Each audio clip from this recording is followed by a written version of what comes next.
The afternoon sun filtered through the small window of the employee break room at Sterling's supermarket as 25-year-old Madison Foster sat hunched over her phone, tears streaming down her cheeks as she stared at yet another rejection email. Her blonde hair was hastily pulled into a practical bun, and her white uniform shirt and black skirt showed the wear of long shifts and careful washing to make them last. Madison had been working as a cashier at Sterling's for 3 months, taking the job out of desperation after her previous employer downsized. What should have been a temporary position while she searched for work in her field of graphic design had become an increasingly permanent reality as rejection letters piled up and her savings dwindled to nothing. Unknown to Madison, 38-year-old Jonathan Sterling was observing her from the hallway outside the break room. Jonathan was the CEO and founder of Sterling's Supermarket, a successful chain of 22 stores throughout the region. Dressed in his signature dark blue suit, he was conducting one of his monthly unannounced visits to observe store operations and employee conditions firsthand. Jonathan had been reviewing staffing reports when he heard the unmistakable sound of someone crying. His initial instinct was to alert store management and continue with his assessment, but something about the genuine anguish in those quiet sobs made him pause and reconsider. As he watched Madison, Jonathan could see that this was not simply a moment of workplace stress, but someone grappling with something much more profound. She clutched her phone tightly, occasionally typing responses to messages, then setting it down with obvious frustration. Deciding to approach with care, Jonathan knocked softly on the break room door frame. "Excuse me, I hope I am not intruding. Are you okay?" Madison looked up with startled embarrassment, quickly attempting to wipe away her tears and compose herself. "Oh, I am so sorry. I did not know anyone was there. I should not be taking personal time during my break like this." "Please, there is nothing to apologize for," Jonathan said gently, stepping into the room. "I am Jonathan. I work with the corporate management team and was visiting the store today. You seemed distressed, and I wanted to check if everything was all right." Madison looked at him uncertainly, taking in his professional appearance and kind demeanor. "I am Madison. I have been working here for a few months now. I promise this is not typical behavior for me.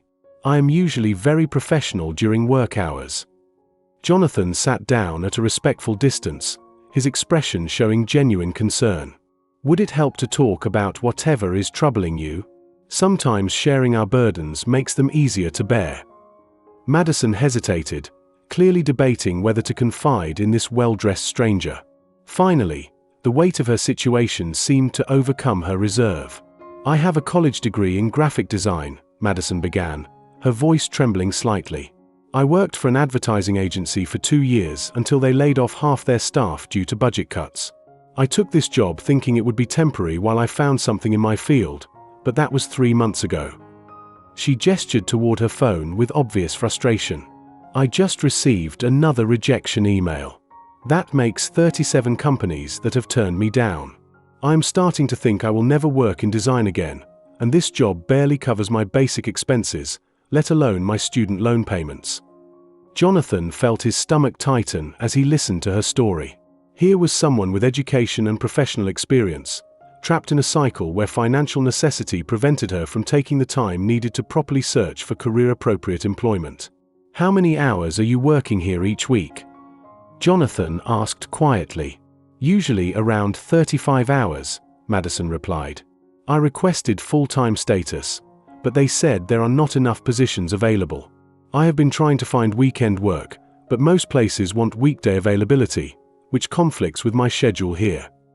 Jonathan felt a surge of frustration, not with Madison, but with employment systems that seemed designed to keep capable people stuck in situations below their potential. "Have you been able to maintain your design skills while working here?" he asked. Madison's expression grew more animated for the first time during their conversation.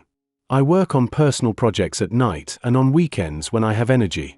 I created a new portfolio website last month, and I volunteer to design flyers for local community organizations. I am trying not to let my skills get rusty." Jonathan was impressed by her dedication to maintaining her professional development despite the challenges she faced. "Madison, can I ask you something?" Jonathan said, an idea beginning to form in his mind. "If you could change anything about the employee experience here, what would you suggest?" Madison considered the question thoughtfully. I think the company could benefit from utilizing employees' existing skills, even if they are not directly related to their current positions. There are probably people working here who have talents that could help the business while also giving them opportunities to grow professionally. She paused, then continued with growing confidence. Also, more flexible scheduling options would help people pursue additional opportunities without having to choose between job security and career advancement. Jonathan was struck by Madison's insight and her ability to think beyond her personal situation to consider solutions that would benefit both employees and the company. "Those are excellent observations," Jonathan said seriously. "What if I told you that implementing changes like that might actually be possible?" Madison looked puzzled. "What do you mean? Are you in charge of policy development or human resources?" Jonathan realized the moment had come to reveal his true identity. "Madison, I need to share something with you. I am not just part of the corporate management team. I am Jonathan Sterling. I own this company." Madison's face went pale with shock and immediate panic. "You are the owner? Oh no, I am so sorry. I should not have criticized company policies. Please do not fire me.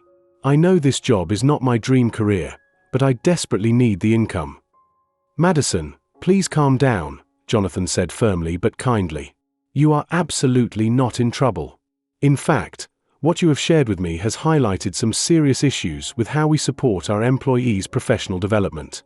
Issues that I want to address immediately." Over the next 90 minutes, Jonathan engaged Madison in a detailed conversation about her experiences and those of her co-workers. She described colleagues with various educational backgrounds and professional skills who were working in entry-level positions while searching for opportunities that matched their qualifications.